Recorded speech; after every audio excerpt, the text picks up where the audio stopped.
శ్రీ గుబ్బూరి వెంకటానంద రాఘవరావు గారు విజ్ఞాన నిరతుడు నన్నయ భట్టారలో 12వ భాగం.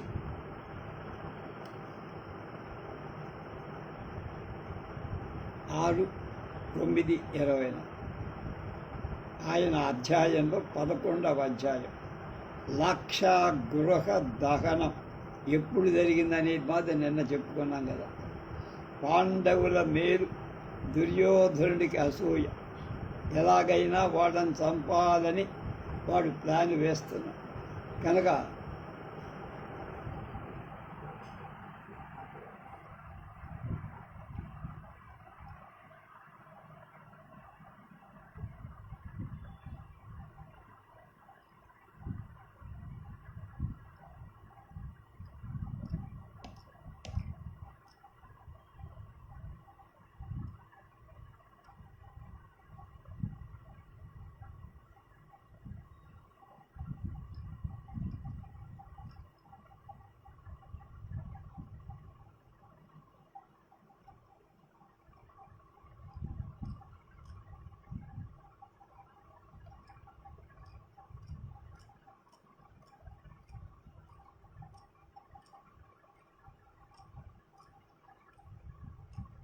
అది అయిపోయింది. వచ్చిపోయి ఇప్పుడు బక్కవధ కాల్పించి బకుడనే రాక్షసుడు భారతదేశంలో యమునా నదీ తీరంలో ఏకచక్రపుర నివాసుల అమాయక ప్రజలను ఇష్టం వచ్చినట్లు హింసించి చంపుకొని తినేవాడు. వాడి బాధ పడలేక కన్న తల్లి వంటి స్వగ్రామం విడిచిపోకపోయిన ఏకచక్రపురవాసులు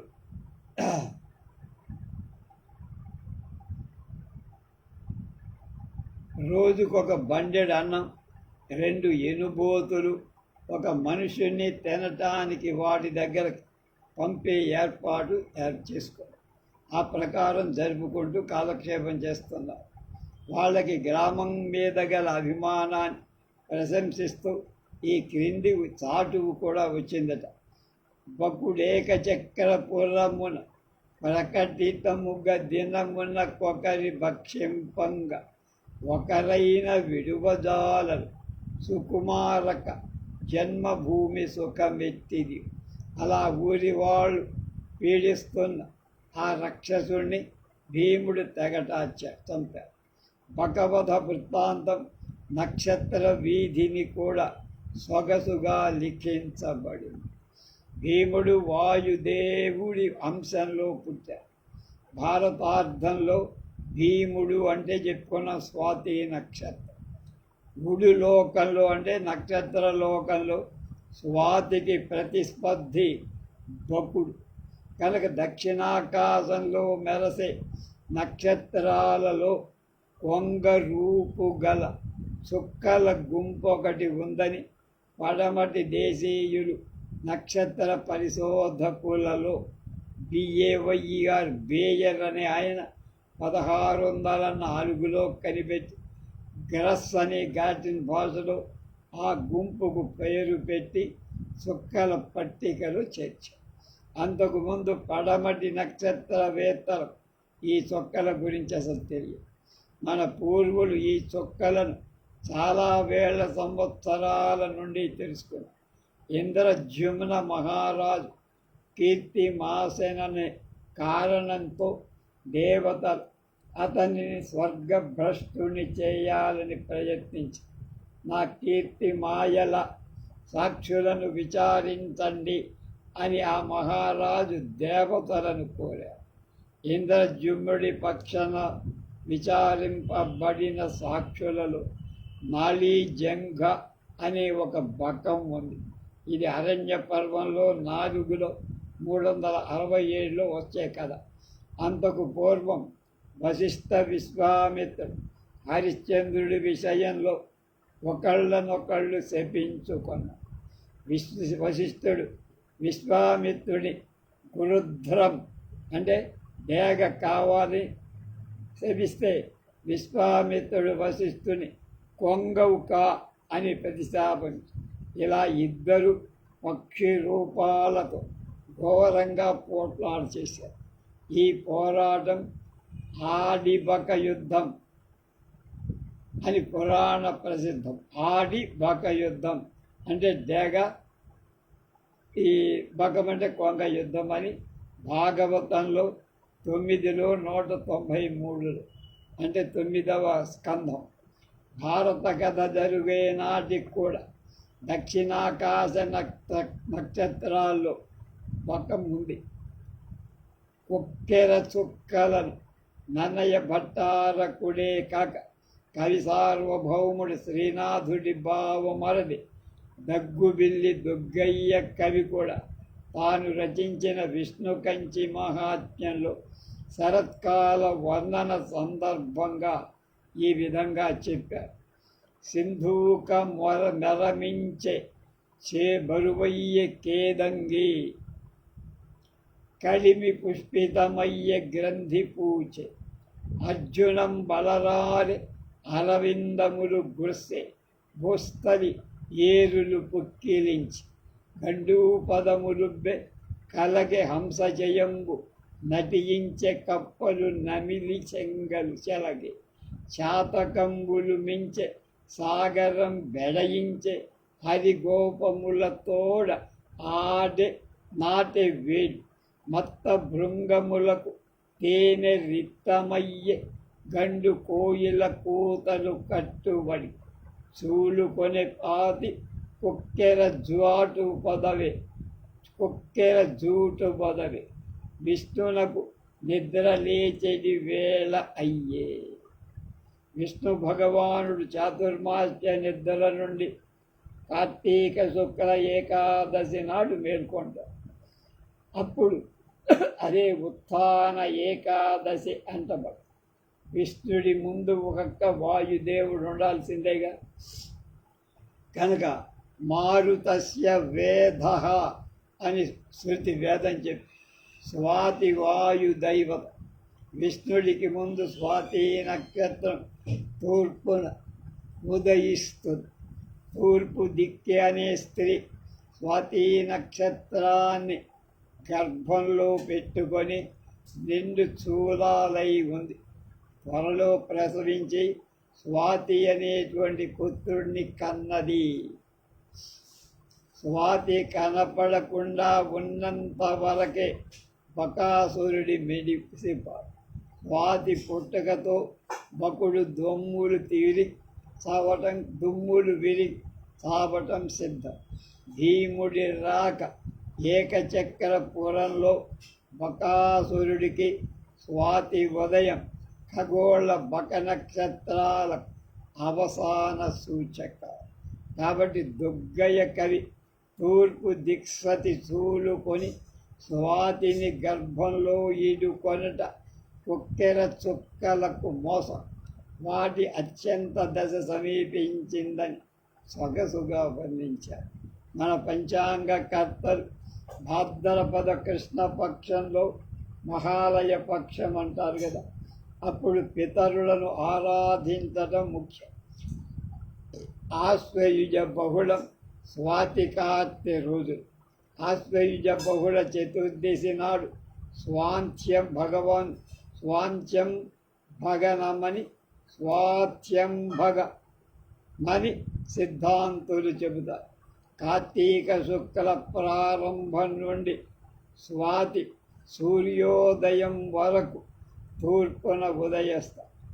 ఆ రోజుల్లో బకవధ జరిగింది. బకుడే కాదు, భీమ విరోధి జరాసంధుడు కూడా కార్తీక శుక్లంలోనే వధింపబడ్డాడు. సభాపర్వంలో 1లో 206. ఇట్లు కార్తీక మాసంబునన్ ప్రథమ దివసంబునం తొడంగి భీమ జరాసంధులెడయుటంకక కొండరుడన్ బట్టియు గిట్టియు నడచియు పొడిచియు మహాయుద్ధంబు సేయుజన్ త్రయోదశి నాడిద్దరున్ గిట్టి మల్ల యుద్ధ కౌశలం వేర్పడన్ వెనగునెడ చతుర్దశి నాటి రాత్రియందు జరాసంధును అతిశ్రాంత భావంబు ఉపలక్షించి అధోక్షజుండు భీమునకిత్తనియే.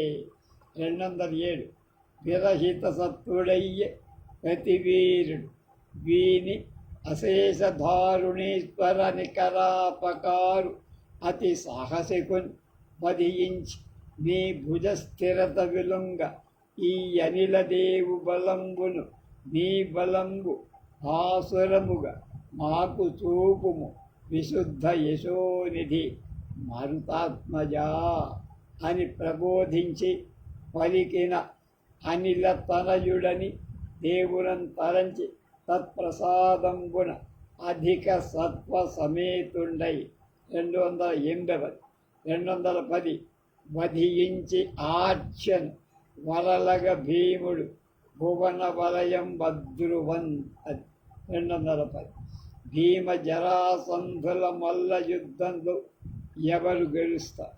భీముడా జరాసంధుడ జయము అటు ఇటు బ్యాలెన్స్గా త్రాసులో ఊగుతుంది.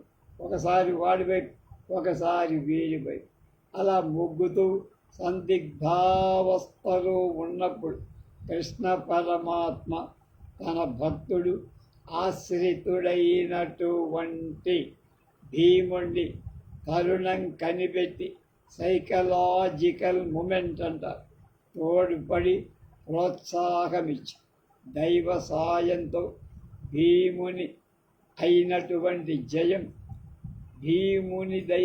భీమునిది అవటం చేత దైవ సాయం భీముడికి లభించడం చేత భీముడికి విజయం లభించింది. అంటే జరాసంధ వధ జరాసంధ వధ కార్తీక శుక్ల పౌర్ణమి నాడు జరిగింది. అప్పటికి స్వాతి నక్షత్రం సూర్యోదయత్తు పూర్వం బాగా ఉదయించి ప్రవాళం ఎరుపు రంగు అరుణ కాంతులతో తూర్పున తేజరిల్లతూ కనపడు. కార్తీక శుక్ల పాడ్యమి మొదలు పున్నమి వరకు భీమ జరాసంధుల యుద్ధం జరిగింది.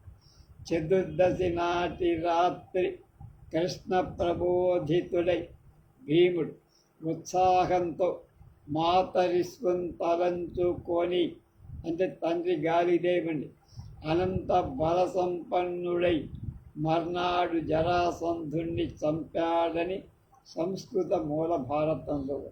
సభాపర్వం 23 నుంచి 28, 24 నుంచి 8 వరకు. స్వాతి భీముడ కార్తీకం ఉచ్చమాసం.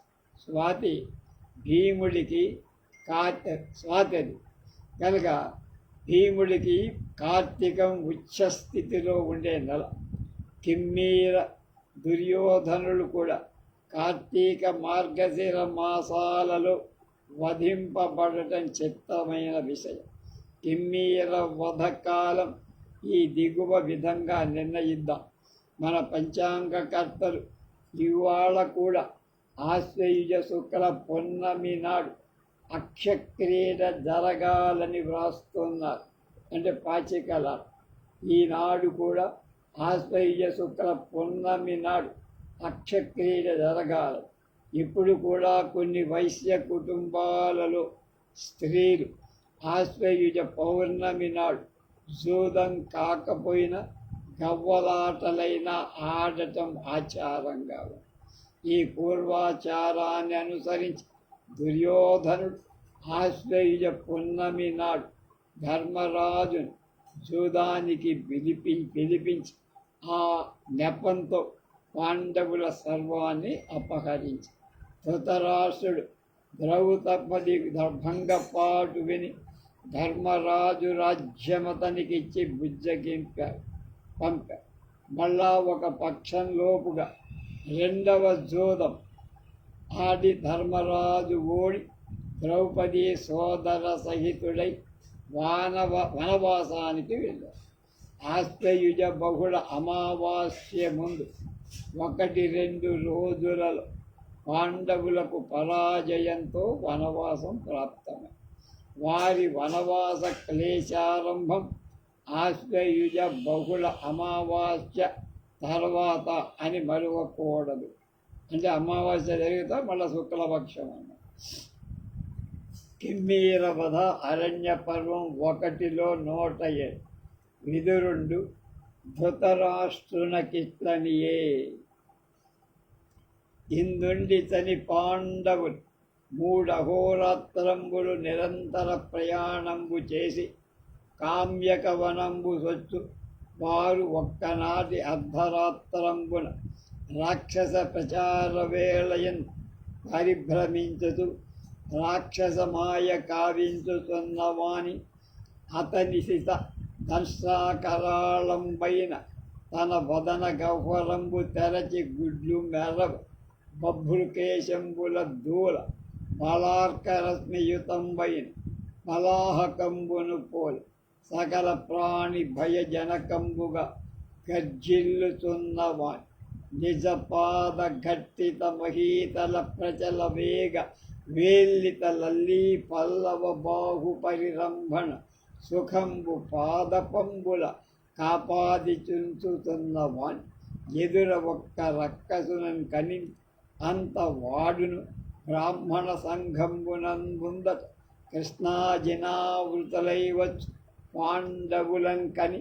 మార్గ నిరోధి అయిన మహాపర్వతంబుంబోలేనుండ అదృష్టపూర్వ ప్రమాణంబైన వాని కాయంబు చూసి నిమీలిత నయనమయ్యై దుశ్శాసన కరాకృష్ట వికీర్ణ వేణీభరంబు వెను వెంట నొలయన్ పాంచాలి పంచపర్వతంబుల నడుమ నదియుం పోలె పతుకుల బతుల నడుమ భయ వ్యాకులిత చిత్తయైన ఇంద్రియంబులు విషయ తటిన్ పరిగ్రహించునట్లయ్యేవులు అక్కోమలిన్ పట్టుకొన భయపడకుండా పట్టుకొని భయపడకుండా ఆశ్వాసించుతున్నంత ధర్మరాజు శకుడితో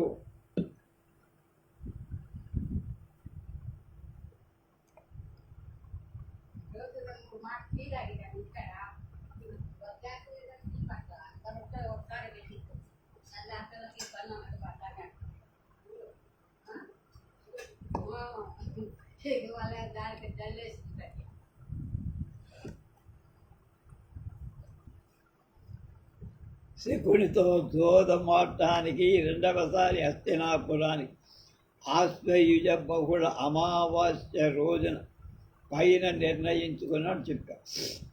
అందుకొకటవది పాండవులు వనవాసగతులై హస్తినాపురం నుండి 3 అహోరాత్రులంటే 3 పగళ్ళు 3 రాత్రులు నడిచి పాండవులు నిరంతర ప్రయాణం చేసి కామ్యక వనంలో ప్రవేశించాక ఒక అర్ధరాత్రంలో తిమ్మీరుడనే రాక్షసుడు వాళ్ళకి ఎదురుపడ్డాడు అని విదురుడు ధృతరాష్ట్రుడికి చెప్పాడు. కార్తీక శుక్లపక్షంలో ఒకనాటి రాత్రి కిమ్మీరుడు పాండవులను ఎదిరించాడు. ఆ తర్వాత కిమ్మీర భీముడు ఘోరంగా ద్వంద్వ యుద్ధం చేశారు. ఒక బక సోదరుడైన కిమ్మీరుణ్ణి కూడా బకుణ్ణి చంపినట్లే దేహయష్టి విరచి భీముడు వధించాడు. కిమ్మీర వధ కూడా సూర్యోదయానికి పూర్వం తూర్పున స్వాతి హృదయమైన రోజుల్లో కార్తీక శుక్ల పక్షపు రోజుల్లో జరగటం ఆశ్చర్యకరం, విస్మయహేతువన్. భారత యుద్ధం, దుర్యోధన వధ. మార్గశిర ఏకాదశి, భగవద్గీత ఏకాదశి అని భారతదేశమంతా ప్రసిద్ధము. కురుక్షేత్ర సంగ్రామం జరిగిన ఈ మార్గశిర శుక్లపక్షంలో తిథులు 13 వచ్చాయట. భరణి యమనక్షత్రమైన భరణితో కురుక్షేత్ర యుద్ధం ప్రారంభమై 18 రోజులు యుద్ధం. చివరి రోజున భీమ దుర్యోధనుల గదాయుద్ధం. భీమ గదా దండఘాతానికి కొడలు విరిగి రారాజు ధూళి మృంగి. మార్గశిర మాసం కార్తీకం తరువాతనే వస్తుంది. మార్గశిరం, కార్తీకం, మార్గశిరం. కార్తీకం అయిన తర్వాత మార్గశిరం, మార్గశిరం తర్వాత మార్గశరం, మాఘం, పుష్యం. అది అప్పుడు స్వాతి సూర్యోదయానికి ముందే ఉదయించి బాగా మెరుస్తూ రోజుల్లో బాగా మెరిసేటువంటి రోజులు దుర్యోధనుడు పంపబడ్డాడు. స్వాతి నక్షత్రం సూర్యోదయానికి ముందు ఉదయం అవటం రోజులను గమనించి మన పూర్వ సిద్ధాంతులు మార్గశిర శుక్ల త్రయోదశి నాడు హనుమద్ వ్రతాన్ని ఏర్పాటు చేశారు. మార్గశిర శుక్ల త్రయోదశి నాడు మనం కూడా మన దేవాలయంలో చేస్తాం. ఈ రెండవ పక్షంలో నూతన సాయమస్తి దేవాయ అజుష్టం అనే శృతి వాక్యాన్ని బట్టి సూర్యాస్తమయం కాగానే స్వాతి తూర్పున ఉదయించిన రోజు వైశాఖ బహుళ నవమి హనుమ జయంతి అవుతుంది. మళ్ళా స్వాతి తూర్పున ఉదయించిన రోజు వైశాఖ బహుళ నవమి హనుమ జయంతి అని పంచాంగ కర్తలు రాశారు. కన్య ద్రౌపదిని అవమానించిన, అది కన్యారాశిలో ఉండే ద్రౌపదిని అవమానించిన కీచకుడు ఈ రోజులోనే చిత్రవధ చెయ్యబడు. కీచక వధ ఎప్పుడు జరిగింది? ఈ ప్రశ్న నన్నయ్య విరచిత భారతంలో చర్చించాల్సిన అవసరం లేదు. భారత కథకు నక్షత్ర గతులకు సంబంధం విమర్శనాంశం. ఇక్కడ స్వామి కన్ను పిల్లి అనే ఆయన జ్యోతిష గ్రంథాలు మహాభారత యుద్ధం జరిగిన మార్గశిర మాసంలోనే కాక 1914 సంవత్సరం ఆగస్టు నెలలో మొదటి ప్రపంచ యుద్ధం ప్రారంభమైనప్పుడు కూడా ఎలాగే వచ్చిందని పిల్లే గారు చెప్పారు. కనుక భీమ, బకాసుర, జరాసంధ, కిమ్మీర, కీచక, దుర్యోధను అందరూ సమాన బలవంతులు. భీముడు మొదట బకుణ్ణి చంపాడు కనుక మిగతా వాళ్ళంతా భీముడే చంపాడు అని ఐతిహ్యం. జ్యోతిశాస్త్ర దృష్ట్యా బకాసుర ప్రభృతులు స్వాతికి ప్రతిస్పర్ధులు. భీముడు అంటే స్వాతి, బక, కిమ్మీర, జరాసంధ, దుర్యోధనులకు ఎలా ప్రతిస్పర్ధ అయ్యాడో విమర్శించేసుకున్నా ఇందాకే. కీచక వధ కూడా విమర్శించటంగా ఈ సందర్భంలో అవసరమని తోచి దాన్ని ఇలా చెబుతున్నా మీకన్నారు. పాండవులు ఆశ్వయుజ బహుళ అమావాస్య రోజులలో వనవాసం మొదలుపెట్టి 12 ఏళ్ళు వనవాసం ముగించి 13వ ఏట విరాటపురానికి అజ్ఞాతంగా వెళ్ళారు. చివరి రోజుల్లో విరాటరాజు బాబు మరది కీచకుడు సైరంధ్రి వేషంలో ఉన్న ద్రౌపది సౌందర్యానికి మెచ్చి ఆమెను అవమానించి పీడింపటం ప్రారంభించి ద్రౌపది అంగీకారం నటించి నర్తనశాల సంకేతంగా చెప్పి కీచకుడారాజు అక్కడికి రాగా గంధర్వ వేషంలో ఉన్న భీముడు కీచకుడిని అడ్రస్ లేకుండా చంపాడు. దుర్యోధనుడి చావు వలన కీచక వధ వృత్తాంతం విన్నంతని దుర్యోధను చావు కాదు, చారుల వల్ల కీచక వధ వృత్తాంతం విన్నంతని విరాట్ నగరంలో పాండవుల ఉనికి అనుమానపడ్డాడు. దక్షిణ గోగ్రహణం చెయ్యమని సుశర్మను పంపించి భీష్మ, ద్రోణ, కృపకర్మ, అశ్వత్థామాది మహాయోధులకు స్వయంగా ప్రచండ సేనతో ఉత్తర గోగ్రహణం చేశారు. రారాజు పన్నిన ఈ గోగ్రహణ తంత్రంలో కౌరవులకు 2 విధాలుగా లాభింప కలగదు అని వాడు భావన. పాండవులు విరటుని కొలుగులో ఉంటే బయటపడతారు, లేకపోతే విరటుని గోసంపద అపహరించవచ్చు. కనుక అజ్ఞాతవాసంలో ముగియకుండా అర్జునుడు బయలుపడితే మళ్ళా 13 ఏళ్ళు అరణ్యవాసం, 1 ఏడు అజ్ఞాతవాసం చేయి. దుర్యోధనుడు నిర్భయంగా ఆ కాలంలో కాలు మీద కాలేసుకొని హాయిగా రాజ్యసుఖం అనుభవించక ఇంత కపట సంకల్పంతో సుయోధనుడు వెరటు పురాని చేరి ఉత్తర గోగ్రహణం చేశారు. వెరటిని గోవులను మరల్చడానికి అర్జునుడు బయల్పడినంతనే సమయభంగమైంది. అజ్ఞాతవాసం పూర్తి కాకుండా పార్థుడొచ్చాడు. పాండవులు మరి 12 ఏళ్ళు వనవాసం, 1 ఏడు అజ్ఞాతవాసం చెయ్యొద్దా అని దుర్యోధనుడు భీష్ముడిని అడిగారు. పాండవుడు చాంద్రమాన పరిపాలకు, వాడు అధిక మాసాలు పాటింపరు. విరాట పర్వంలో 52లో 3 తేషాం కాలాతిరేకేన జ్యోతిషాంచ వ్యతిక్రమాత్ పంచమే వర్షే ద్వామాసా ఉపజాయ. 4. ఏషామప్యధికా మాసాః పంచ చ ద్వాదశక్షసాః క్షపా త్రయోదశానాం వర్షాణామితి మే వర్తమే మతి. 5.